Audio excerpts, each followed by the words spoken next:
I played sports my whole life. I have two brothers, I have a sister, and we all played, you know, football, baseball, basketball.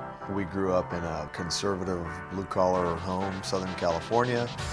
My mom and dad taught us the difference between right and wrong, good and bad. Dad is, he's a salesman. When I was a kid, he was in the lumber business, and he worked at one of the lumber mills here in Southern California. He ultimately ended up at a sales position, selling literally wood. And he was very successful for a while. And then he branched off and opened up a boat dealership. We grew up water skiing and traveling in the summer. And he's back now in the window and door business. He's still working. My youngest brother actually is working with him right now. My mother was a stay-at-home mom. She was home our whole lives, took really good care of us.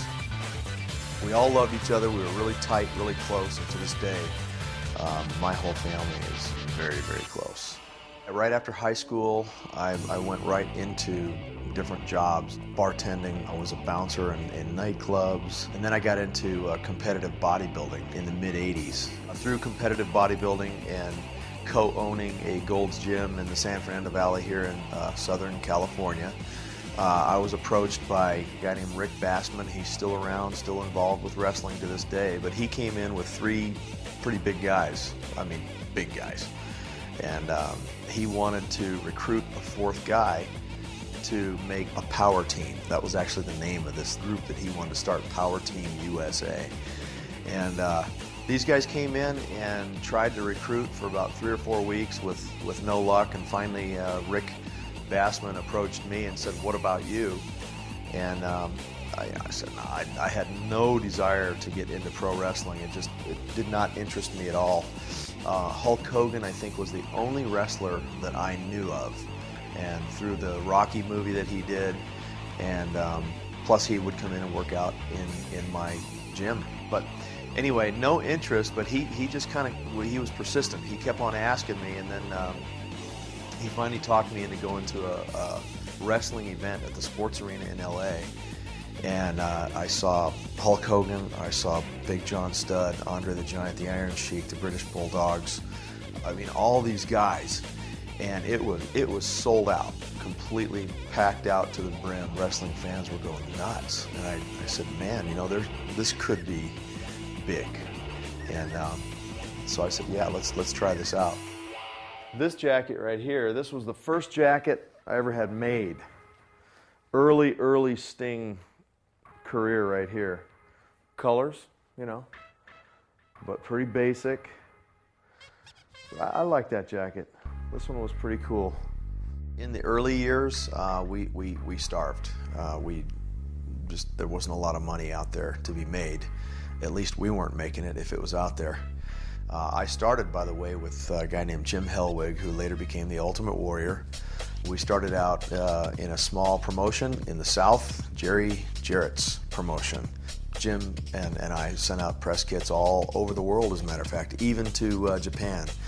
And 3 days later, we got our first and I think our only call. And it was from Jerry Jarrett, and he asked us to come out to Nashville to meet him and to actually start wrestling. And that's where we started our career. And, you know, we'd work for $25 on a TV taping. We'd work for $50 a night, pretty much, is what we were earning. And we'd wrestle literally every single day of the year. That includes every holiday, every New Year's Eve, Christmas Eve, 4th of July, Easter Sunday, it didn't matter. And you'd do matinee shows on the holidays too. So you'd do a matinee show in the early part of the day, and then in the evening you'd do another show. We called those double shots. So it was lots of work, very little money, and we were pretty bad though, so I doubt if we actually deserved any more money. I can remember early days having to wrestle in old rodeo arenas with dirt floors and cow manure and horse manure all over the place, and, you know, a little room in the back. And I remember asking where the shower was, and they said the shower was across the building, and the guy says, I'll walk you over there. So, you know, I put the towel around my waist and I start walking under the bleachers to get there. Wrestling fans are walking out and leaving, and somebody, one wrestling fan saw me through the bleachers and said, it's Sting. I had hundreds of people running at, and I got a towel on like this, and I'm just trying to get to the shower. People are running after me like this, and I get to the shower.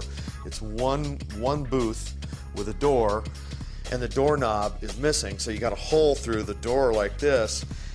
And I look at the thing and I'm going, you know, the guy goes, don't worry, Sting, I'll stand in front of the door for you like this, you know. So he's got his overalls on, and he stands there like this, and he says, don't worry, I'll block the view.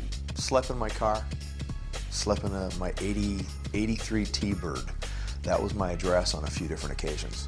I remember so many times traveling on Interstate 10 through Louisiana and heading in a westerly direction and thinking, you know, in just 2.5 days I could be home if I just kept on driving.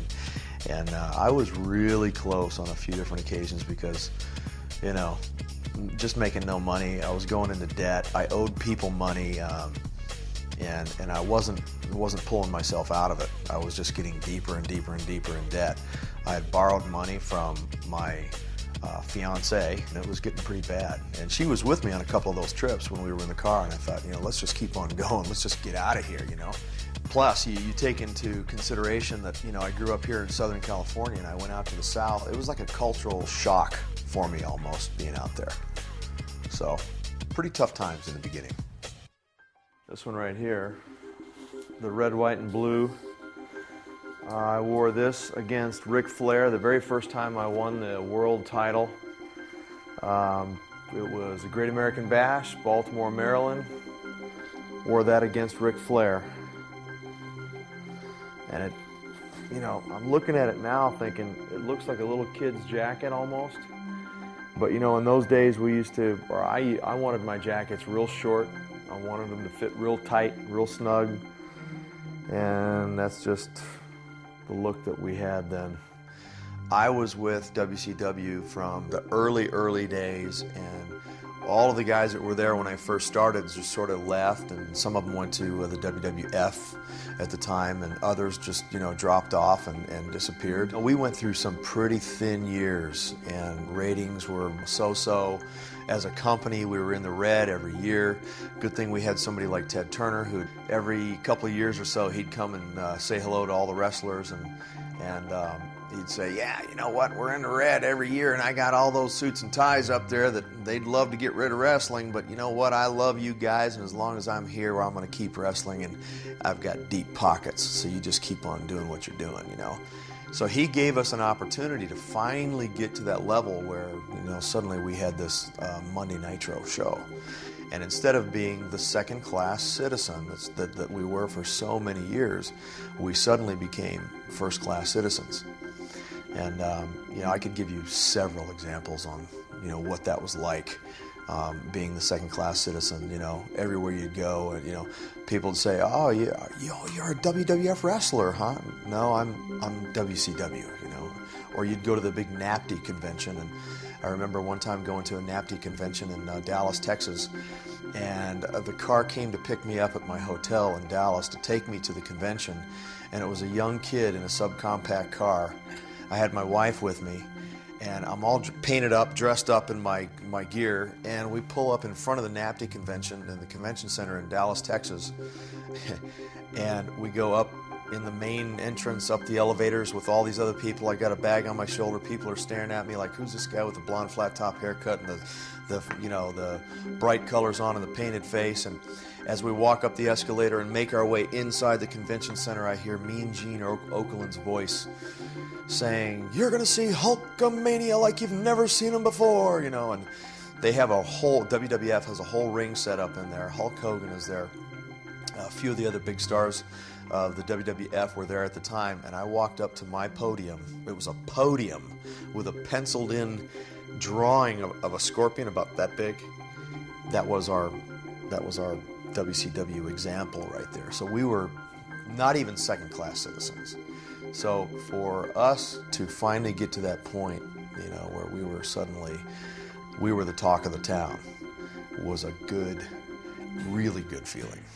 Well, at the time, It was, well, I thought, very satisfying. I mean, you know, everything that the world calls success, I got. And, you know, it was a long run to get there. And it was good in so many ways. I mean, I did have a lot of fun at that particular time in wrestling. I had more creative control than I'd ever had before. You're in demand. Everybody wants a piece of you, from movies to television and radio and talk shows. It was a pretty good time, and wrestling was so big at that particular time. You know, 40 million people a week worldwide watching you, and you realize you started from sleeping in your 83 T-Bird and making 50 bucks a night and eating dry tuna out of a can as your big meal, to this huge mainstream thing called pro wrestling, and you've made it all the way to the very top. I mean, it was satisfying, and I had a lot of fun. This is the old Sting, but this jacket is a mid career. This is when the Sting character was beginning to change, and the colorful, you know, charismatic blonde flat top haircut was starting to go away. I was starting to grow my hair out and not bleach it anymore, and had the dark hair, and then the tights that went with it, and I was wearing black boots. So this was just before Nitro, just before the NWO, just before Hall and Nash. But, you know, even I knew then that it was time for me to start looking into changes.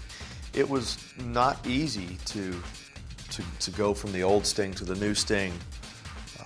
Positive, you know, the flamboyant, the, you know, charismatic personality to the dark and edgy character. Number one, because the wheel really wasn't broken, so why try to fix it? But I felt that wrestling was it was changing. Wrestling fans were changing. They wanted to see something else. Then you had, you know, Kevin Nash and Scott Hall, the NWO, and their characters were real edgy. And I saw Hulk Hogan getting booed out of the buildings when he was the red and yellow, say your prayers and take your vitamins, and he was getting booed out of the building, and I realized it was probably right around the corner for me too, and I was going to have to change.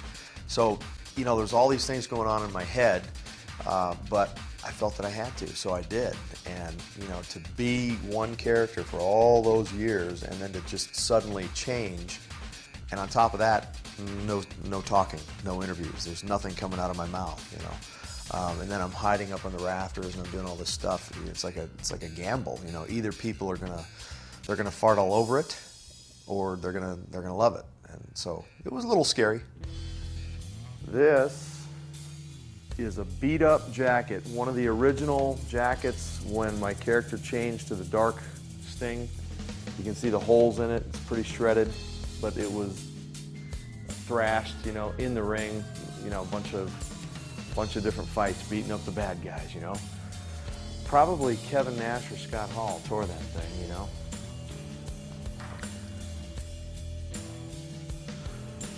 There it is.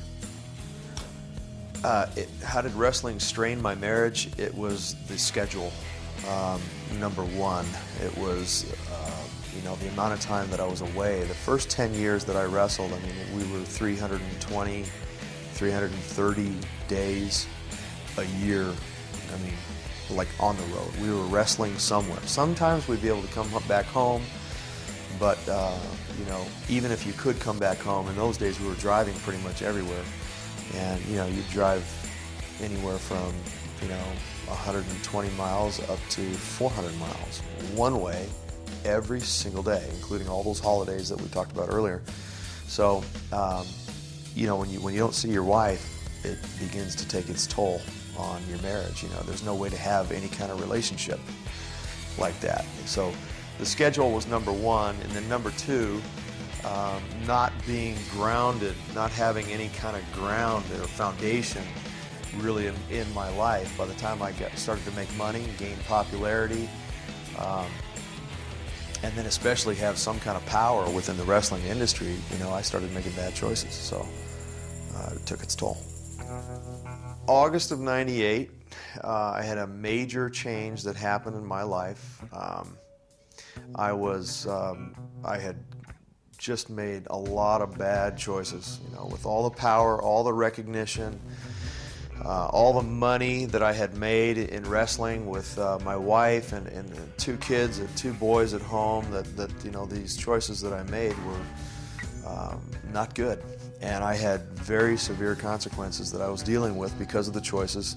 And I turned to alcohol and painkillers and muscle relaxers, and you know, I'd do a big Monday Nitro show or a big pay-per-view, and every night it was go back to the hotel, painkillers, muscle relaxers, drink beers, high-five all the guys and talk about how great we were and the great ratings that we were getting. And you know, I was really riding high on my horse at that particular time. But in reality, I'd go back to my room and I was miserable. I couldn't sleep at night. I couldn't, and I just, again, I didn't know God, but I'd say, when is this going to end? You know, this misery. How can I have all that I have, but something's not right? You know, I couldn't figure it out. And you know, I finally got to the point where I realized that, you know, I wasn't going to be able to fix it, and not on my own. I realized it, and there wasn't a drug that was going to make me feel better. A doctor, a psychologist, a woman, any amount of money, no big pay-per-view match. I mean, nothing. And the worst part about it was I realized it wasn't a dream, and I wasn't going to be able to wake up and just poof, everything was going to be okay.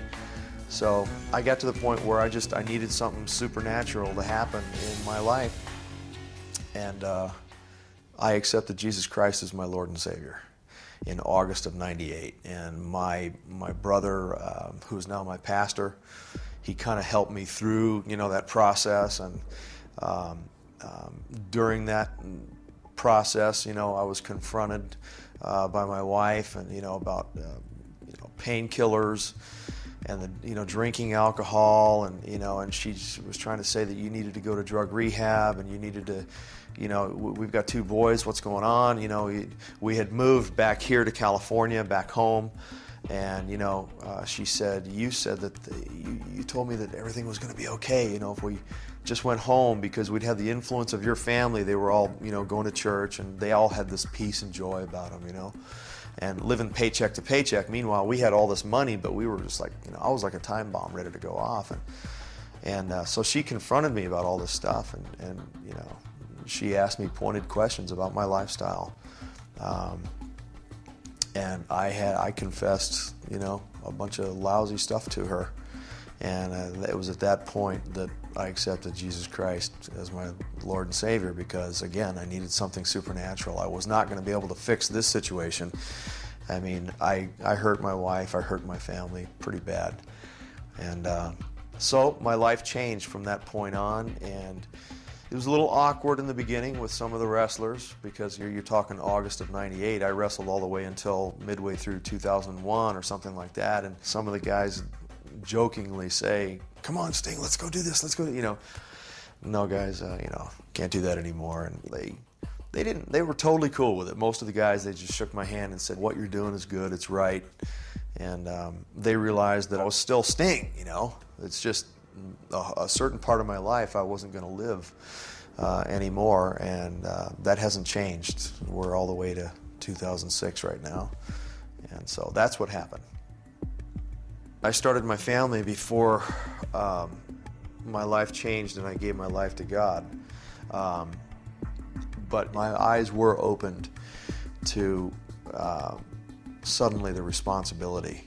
You know, you have innocent lives, you know, tiny innocent lives, and their whole world is mom and dad. And I realized the importance of being a dad. I tried to take the last possible flight out when I was leaving town, you know, to leave the house. And I'd always take the first flight home. And if it was a drivable show, I'd drive, because a lot of the stuff that we did with WCW was in and around the mid-Atlantic area. So based in Atlanta, sometimes, you know, I'd drive 250, sometimes 300 miles one way just to get back home and be able to get up and have breakfast with my 2 sons. This is a baseball bat right here. It's aluminum. People used to ask, "Do you use a real baseball bat?" I always used a real baseball bat, believe it or not. And Some of the scars on the bat right here tell stories. This right here, Kevin Nash picked this baseball bat up in Shreveport, Louisiana. He was really hot at the Nasty Boys. And he walked in the dressing room and he picked up my bat and he just started whacking the bat on a cement wall in there. He was making pretty serious threats, you know, to the Nasty Boys. Anyway, to this day when I have this bat, I always show this to Kevin and say, Kevin, you remember Shreveport? You know what? After WCW closed, I was actually the happiest guy on earth. Not because WCW closed, but because I needed to be away from wrestling. You know, I went through some pretty big personal stuff starting in August of '98. And when Vince McMahon bought WCW, I was ready to get out, and it was actually like it was a relief for me, because then I could focus on my marriage, focus on my family, and being a husband, being a dad, and try to make up for a lot of lost ground. So it was a double-edged sword, because I had that side of it, and then on the other side of it, it was kind of lousy because, you know, wrestling just, after all those years, it just stopped. One day in Panama City, I wrestled my last match against Ric Flair, and it was over. And, you know, I had one of those contracts that Vince McMahon could not assume. He couldn't take it over. I couldn't believe it was over in some respects, you know, because it was my life. It was the way I made my living. It was, you know, I was living and eating and breathing wrestling for so long, and suddenly it was gone. So I did have some relief, but at the same time, I was freaking out a little bit, going, wow, what am I going to do? You know, I talked with Vince McMahon. He was really good to me. He was really good to me, and but I just got this feeling that he didn't. You know, I put it this way: all the guys from WCW that went to WWE when the acquisition happened, by then, to me, there wasn't a real WCW, because, you know, WCW was, for so many years, it was, you know, Hall and Nash, it was Hogan, it was Savage, it was Sting, it was Luger, it was the Steiner Brothers, it was, you know, a certain package of guys that were gone. And, you know, the package that he had left had dwindled down to about just a small group of guys who really, great wrestlers, phenomenal talents, but they weren't with WCW for all these years, and, you know, mainstay kind of names and all that. And then I was watching what he was doing storyline-wise when he'd have, you know, WCW against the WWF and the hostile takeover thing and that whole deal there. You know, I'll never forget Booker T, you know, making his first appearance on their show, and he came into the ring and he's making this big, huge fight, and the guys are flying all over the place, and then The Rock comes into the ring, and The Rock is hitting guys, the guys are flying all over the place, and then they come back to back, and then he turns around and they look at each other, and The Rock looks at Booker T and he says, "Who are you?" And, you know, that one little comment is all it took to just bury somebody, in my opinion, bury somebody like, you know, Booker T. And, you know, let's let the world know that you're a WCW guy and you're a peon here. It was going to require lots of work for Booker T to try to come back. And he did, because he's a talented guy. And after all the years that I'd put into wrestling up to that point, it just seemed like a gamble to me. I didn't trust how I would be used. This is the jacket that I'm wearing these days. This was made by a company out here in California. The company that did all the Terminator jackets and some of the Matrix jackets for the movies. This thing weighs about 50 pounds. In the beginning, Jerry Jarrett was one of the guys calling me. And Jerry Jarrett gave me my break in November of 1985. And I've been wrestling a long time. But he gave me my break, and after he found out how bad we were, Jim Hellwig, the Ultimate Warrior, and I, he had to get rid of us. He didn't just fire us and tell us to leave. He actually placed us and gave us a job somewhere else. He got us a job with Bill Watts in his territory. So we left Tennessee and went to Louisiana. I never forgot that. I never forgot that he placed us, you know. So when he called and said, hey, you know, we got Spike TV, and, you know, would you consider coming back after all these years and wrestling, I thought, you know, this would be a good chance for me to give back a little bit to the family that gave me my break and then was good to me over the years. I thought, now or never at my age. And TNA reminds me of, you know, early WCW days. It's a smaller company. You know, we're trying to grow, we're trying to gain popularity, we're trying to better our product, we're trying to get the names of some of these guys out there and more well known. And, you know, I was a part of building a company once before, and I thought, wait, this is a challenge, you know, help build another company. And, you know, they're not selling, you know, pure raunch and shock TV. I mean, you got guys doing moves that I've never even seen. I could never even have dreamed it up in my earliest, in the best part of my career. I could have never been able to match what some of these guys are doing. So there's ultra talented guys in here. Verbally, they can talk. And when I watched their product, I thought, you know, this would be a good place for me to come back. If I'm going to come back, this would be it. And Dixie Carter and the Carter family, they've been just like so good to me. And plus the schedule's pretty good. I like the schedule. These are the gloves that I wear to this day. People always wonder what it says on there. It says mechanics. These are actually gloves that NASCAR drivers use. I believe that if you don't stand for something, that you'll fall for anything, and that's what happened to me. You know, there was nothing that I was really standing for, you know, when I started in wrestling, and I was young and, you know, and muscle bound, and I needed help. I wish I would have known the Lord in the very beginning. You know, of course, then I might not have gone into wrestling at all.